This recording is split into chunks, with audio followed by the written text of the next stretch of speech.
वाले दशरथ पुत्र राम हैं, लेकिन वाल्मीकि जी जिनसे बात कर रहे हैं, वाल्मीकि जी जिनके बारे में चर्चा कर रहे हैं, वो कौन राम है? दशरथ पुत्र राम के शरीर को जिन्होंने धारण करके रखा है, सर्वव्यापी राम, वाल्मीकि जी उसकी चर्चा कर रहे हैं।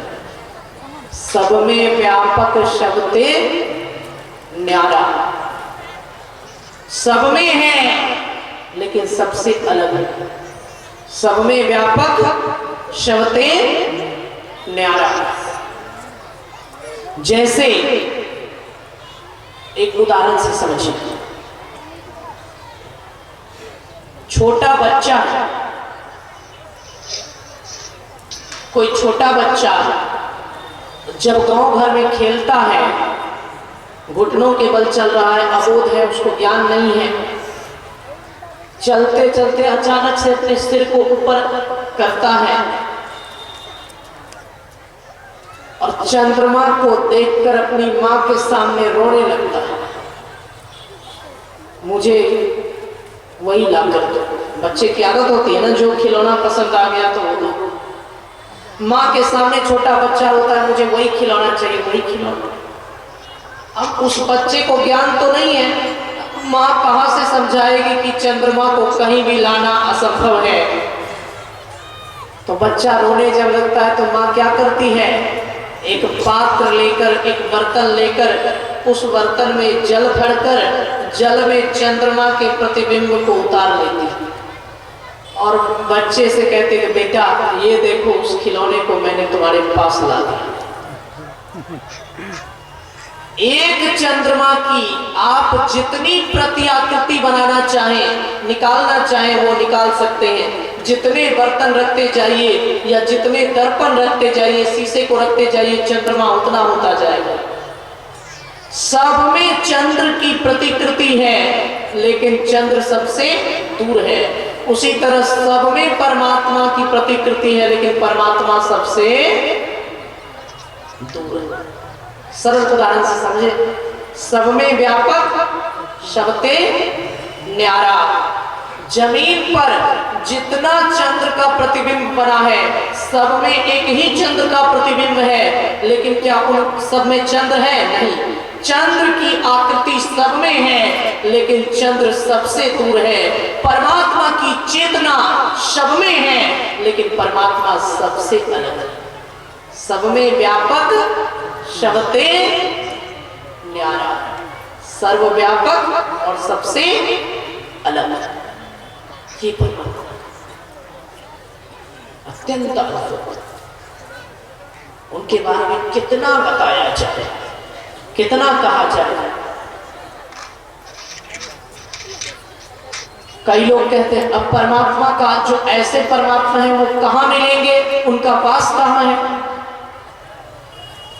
कोई कहते हैं कि वैकुंठ चले जाओ तो मिल जाएंगे, कोई कहते हैं ब्रह्मलोक चले जाओ तो मिल जाएंगे, कोई कहते हैं कैलाश चले जाओ तो मिल जाएंगे। वैकुंठ में परमात्मा का सगुण विग्रह, जिसको आप विष्णु नाम देते हैं।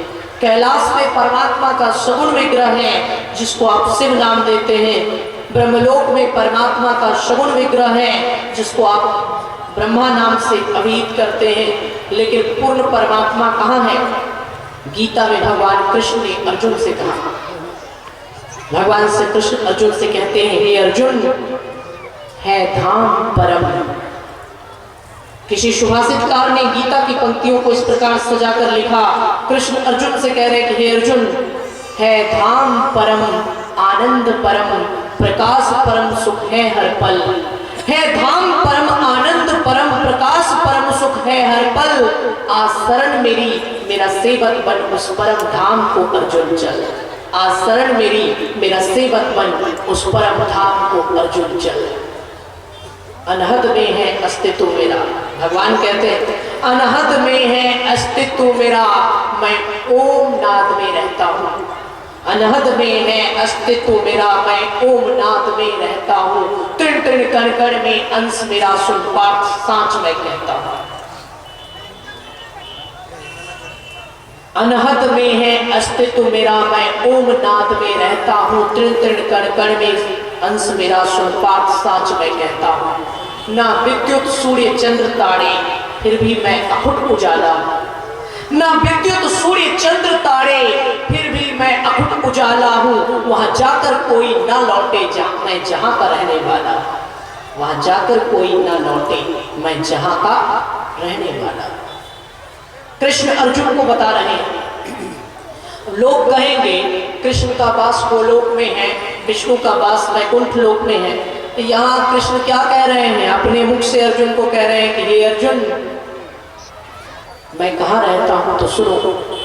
वैकुंठ में नहीं निवास मेरा, वैकुंठ में नहीं निवास मेरा, ना योगी हृदय में आता हूँ। मेरे भक्त जहाँ मेरा गान करें, मैं स्वयं को वहीं पाता हूँ। मेरे भक्त जहाँ मेरा गान करें, मैं स्वयं को वहीं पाता हूँ। परमात्मा का वास कहाँ है? वह स्थान कहते हैं धाम परम, जो सबसे उत्तम स्थान है। आनंद परम, वहाँ आनंद है, वहाँ सुख नहीं है, वहाँ आनंद है। सुख तो नष्ट हो जाएगा, आनंद कभी नष्ट नहीं होगा। भगवान कृष्ण क्या कहते हैं अर्जुन से? है धाम परम, वह परम स्थान, आनंद परम, प्रकाश परम, ऐसा प्रकाश जहां कभी अंधकार नहीं हो सकता है। धाम परम, आनंद परम, प्रकाश परम, सुख है हर पल। आशरण मेरी, मेरा सेवक बन, उस परम धाम को अर्जुन चल। हे अर्जुन, उस परम धाम में चलो जो मेरा धाम है। अर्जुन ने पूछा आपका धाम कैसा है? तो भगवान ने क्या कहा? न विद्युत सूर्य चंद्र तारे, प्रकाश के लिए बिजली की जरूरत पड़ती है, प्रकाश के लिए सूर्य की जरूरत पड़ती है, प्रकाश के लिए चंद्र की जरूरत पड़ती है, प्रकाश के लिए तारों की जरूरत पड़ती है। लेकिन हे अर्जुन, मेरे धाम में प्रकाश के लिए न सूर्य है, न चंद्र है, और न कोई तारा है, न कोई बिजली है, न विद्युत सूर्य चंद्र तारे, फिर भी मैं अखुट उजाला हूँ। बिना बिजली के, बिना सूर्य के, बिना चंद्र के और बिना तारे के मैं अनंत प्रकाश हूँ। न विद्युत सूर्य चंद्र तारे, फिर भी मैं अखुट उजाला हूँ। वहां जाकर कोई ना लौटे, मैं जहां का रहने वाला हूँ। हे अर्जुन, जो मेरे पास आ गया, मेरी प्राप्ति जिसको हो गई, वो दोबारा इस संसार में लौटता नहीं। वहां जाकर कोई ना लौटे, मैं जहां का रहने वाला हूं। आगे भगवान ने क्या कहा? अर्जुन ने कहा प्रभु बता रहे हो मैं जहां का रहने वाला हूं, अभी तक जगह का नाम तो नहीं बताया कि कहाँ के रहने वाले हो। मैं वहां का रहने वाला हूं, वहां का, ऐसे में क्या समझ में आएगा? कोई लोकेशन, कोई जगह का नाम तो होना चाहिए। भगवान ने कहा तो सुनो, अनहद में है अस्तित्व मेरा। कहाँ है? अनहद में, यानी जहां जाकर सारे शब्द लय हो जाते हैं।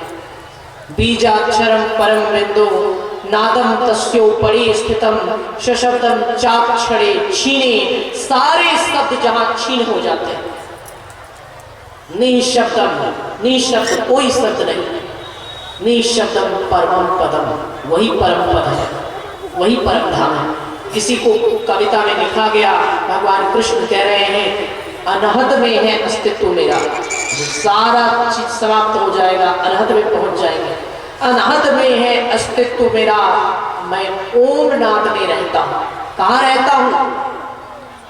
ओम नाद में। हमारे गुरु महाराज क्या कहते हैं? भजो ओम ओम प्रभु नाम ये। गुरु महाराज ने कितना कुछ बताया है। हरि भी वही, शंकर भी वही, सारे देवी देवता भी वही। अंत में कहते कहते यहाँ तक कह दिया भजो ओम ओम प्रभु नाम यही। परमात्मा भी यही है, भजो ओम ओम नहीं नाम यही। गुरु महाराज कहते हैं यही एक नाम है। और इसी बात को भगवान कृष्ण गीता में अर्जुन से कह रहे हैं, अनहद में है अस्तित्व मेरा, मैं ओम नाद में रहता हूँ। मेरा वास कहाँ है? सारे शब्द को मिटाकर एक नाद जब सुनाई दे, केवल ओमकार, वहां पहुंच जाओ। अनहद में है अस्तित्व मेरा, मैं ओम नाद में रहता हूँ। तृण तृण कण कण में अंश मेरा, सुन पाठ सांच में कहता हूँ। सारी दुनिया में मेरा अंश है, सब मुझसे है, ये मेरा सत्य वचन है। कृष्ण ने कहा। भगवान कह रहे हैं कि मैं अनहद में मिलूंगा।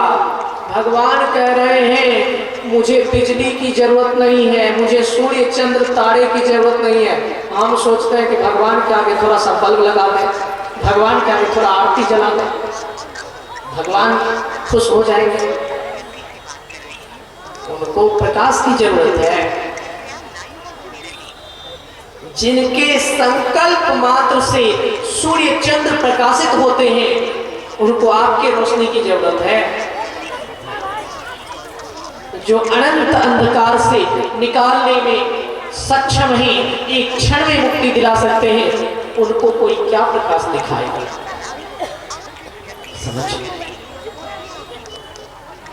जो स्वयं के प्रकाश से प्रकाशित हैं, जिनकी प्रकाश की किरण सारे जगत को प्रकाशित कर चुकी है, लेकिन फिर भी उनके प्रकाश में कोई कमी नहीं आई। परमात्मा की रचना कैसी है? एक व्यक्ति ने मेरे से कहा, मैं विज्ञान को मानता हूं, मैं आध्यात्म को नहीं मानता। मैंने कहा, विज्ञान को मानते हो जी, यह बताओ सूर्य को क्या विज्ञान ने बनाया है? कहा नहीं, सूर्य को विज्ञान ने नहीं बनाया। सूर्य कैसा है? सूर्य प्राकृतिक है, यानी प्रकृति ने दिया है। अब सूर्य में कितनी ऊर्जा है समझिए। दुनिया में विज्ञान ने एक यंत्र बनाया जिसका नाम रखा सौर ऊर्जा। सौर ऊर्जा यंत्र सूर्य से सारी दुनिया ऊर्जा ले रही है। हम लोग भी धूप लगाते हैं, हम लोगों के शरीर में ऊर्जा आती है। विज्ञान का बनाया हुआ यंत्र है जिसको सौर ऊर्जा कहते हैं, सब जगह बिछाया जा रहा है। सूर्य की ऊर्जा को पूरी दुनिया खींच रही है। लेकिन कभी आपने सुना पूरी दुनिया जिसकी ऊर्जा से जी रही हो, उस सूर्य की रोशनी में, उस सूर्य की ऊर्जा में, उस सूर्य की आभा में, उस सूर्य की किरण में, उस सूर्य की क्षमता में कोई कमी आ गई? सूर्य का ऊर्जा खत्म होने वाला है, सुना आपने? नहीं। पूरी दुनिया उस लाइट से लाइट ले रही है, पूरी दुनिया उस ऊर्जा से ऊर्जा ले रही है, पूरी दुनिया उस शक्ति से शक्ति ले रही है, लेकिन फिर भी उसकी ऊर्जा कभी खत्म नहीं होती। ये परमात्मा का बनाया हुआ लाइट है जो पूरी दुनिया को एनर्जी देता है, पूरी दुनिया को ऊर्जा देता है, पूरी दुनिया को प्रकाश देता है। सब उससे लेते रहते हैं, कोई उसको देने नहीं जाता, लेकिन फिर भी ये बल्ब कभी फ्यूज नहीं होता, फिर भी इसमें कभी कमी नहीं आती, फिर भी इसका वोल्टेज कभी अप डाउन नहीं होता है। कभी सुना आपने? बिजली में सुना होगा वोल्टेज बढ़ गया, वोल्टेज कम हो गया। सूर्य के बारे में कभी सुना कि आज सूर्य का डिस्चार्ज हो गया है, आज सूर्य नहीं आएगा? ना कभी डिस्चार्ज होता है, ना कभी वोल्टेज अप डाउन होता है, ना उसकी ऊर्जा कभी खत्म होती है, ना सूर्य कभी फ्यूज होता है। हमने कहा यह तो परमात्मा का बस एक आविष्कार है। परमात्मा का बस एक आविष्कार है सूर्य, जिसके टक्कर का दुनिया में कोई दूसरा आविष्कार विज्ञान बना नहीं पाया। ऐसी अनंत रचनाएं हैं, प्रकृति आश्चर्यजनक रचनाओं से भरी हुई है। उनकी कारीगरी की कोई बराबरी कर सकता है? उनकी संरचना की कोई बराबरी कर सकता है? नहीं। एक बार अब समझिए, यहाँ के मालिक और वहां के मालिक में क्या अंतर है? यहाँ का कोई भी मालिक हो, अपने कर्मचारियों को अगर 10 दिन तक टाइम पर नहीं चलाएगा तो उसका सारा काम बिगड़ने लगता है। बड़े बड़े कार्यालय के मालिक को देखिए, अपने नौकर चाकर को, अपने स्टाफ को, अपने सहायक लोगों को बार बार चलाते रहते, कभी फोन घुमाते हैं, समय पर आना, ये काम बचा हुआ, वो काम बचा, ये करो, वो करो, फिर भी काम गड़बड़ हो जाता है, फिर भी अपने नौकरों से शिकायत हो जाती है, फिर भी अपने स्टाफ से, अपने सहायकों से शिकायत हो जाती है। कोई संस्था है, कोई सरकारी नौकरी है या कोई प्राइवेट नौकरी है, कोई भी काम है, ऐसा मालिक है जो अपने कर्मचारियों के काम से हमेशा खुश रहे, दिन रात उसके पीछे दिमाग लगाता है, लेकिन फिर भी गड़बड़ हो जाती है। अब परम प्रभु परमात्मा रूपी मालिक के बारे में सोचिए, कैसे मालिक है, जिसको जिस काम पर लगा दिया है उसको कभी भी दोबारा कहने की जरूरत नहीं है। आप मरे बचे जिए चाहे कुछ भी हो, सूर्य का जितना निर्धारित समय है उगने का वो आएगा ही आएगा, डूबने का जो समय है वो डूबेगा ही डूबेगा। दुनिया में कोई रहे या ना रहे, दुनिया का मालिक तो अपने नौकर चाकरों को कहता रहता है आज छुट्टी नहीं दूंगा, कल छुट्टी नहीं दूंगा, काम इतना बचा हुआ है, काम इतना बचा हुआ है। परमात्मा की नौकरी करने वाले ये सूर्य चंद्र, ये नौ ग्रह कभी छुट्टी लेते हैं? कभी छुट्टी नहीं लेते। इनको एक बार उन्होंने जो काम जैसे दे दिया है कभी दोबारा कहने की जरूरत नहीं है। बिना कहे एकदम एग्जैक्ट टाइम पर सूर्य आ जाएगा और एग्जैक्ट टाइम पर सूर्य अस्त हो जाएगा, कभी कहने की जरूरत नहीं। ऐसे मालिक है, एक बार जिसको जिस काम पर लगा दिया दोबारा कुछ कहने की जरूरत नहीं है, बार बार गाइडेंस करने की जरूरत नहीं है, बार बार तारने की जरूरत नहीं है, बार बार डांटने की जरूरत नहीं है। परमात्मा की रचना कैसी है, हर ऑफिस में, हर चीज में, हर कार्यालय में, हर कामकाज में छुट्टियां दी जाती हैं, सब थक जाते हैं, लेकिन कहते कभी थकते नहीं हैं वो घोड़े जो कि सूरज के रथ में है जोड़े। कैसी प्रभु तूने कायनात बांधी, एक दिन के साथ एक रात बांधी। संतों ने कहा हे प्रभु ये दुनिया तुमने कैसी बनाई कोई समझ नहीं सकता, सब थक जाते हैं लेकिन तुम्हारा बनाया हुआ सूर्य और चंद्र कभी नहीं थकता, कभी थकते नहीं हैं वो घोड़े जो कि सूरज के रथ में है जोड़े।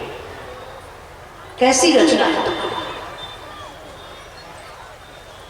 दुनिया की हर रचना जहां खत्म हो जाती है लेकिन आपका बनाया हुआ कुछ भी इधर से उधर हिलता है।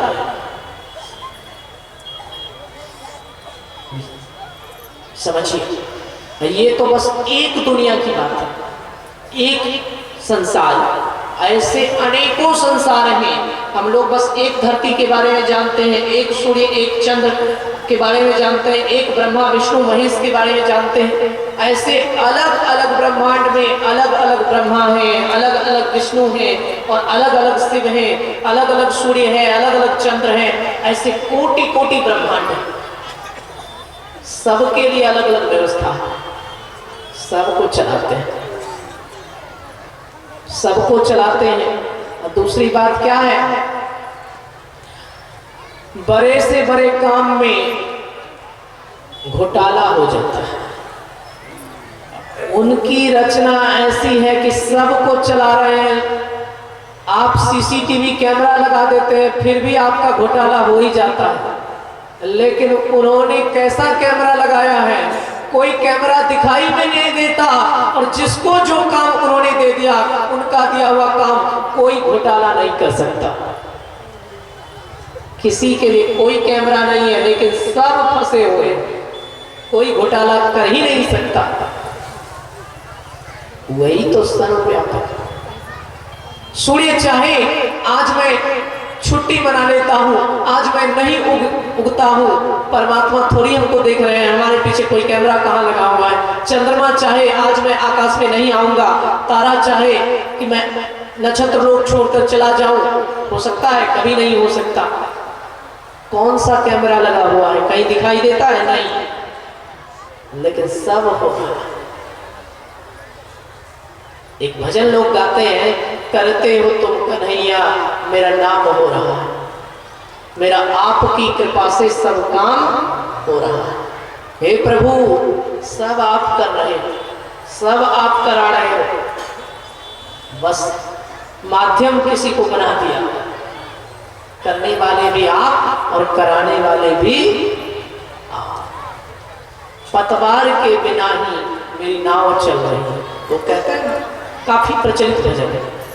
मतलब पतवार के बिना ही नाव चल रही है, मतलब बिना किसी सहारे के, प्रत्यक्ष रूप से कोई मालिक है नहीं, बिना किसी मालिक के दिखावटी के ये पूरी दुनिया चल रही है। देश का राजा, देश का नेता, गांव का मुखिया, गांव का सरपंच, प्रांत का विधायक, जिला का डीएम, मंत्री इत्यादि इत्यादि आपने सुना होगा, सबको देखा होगा।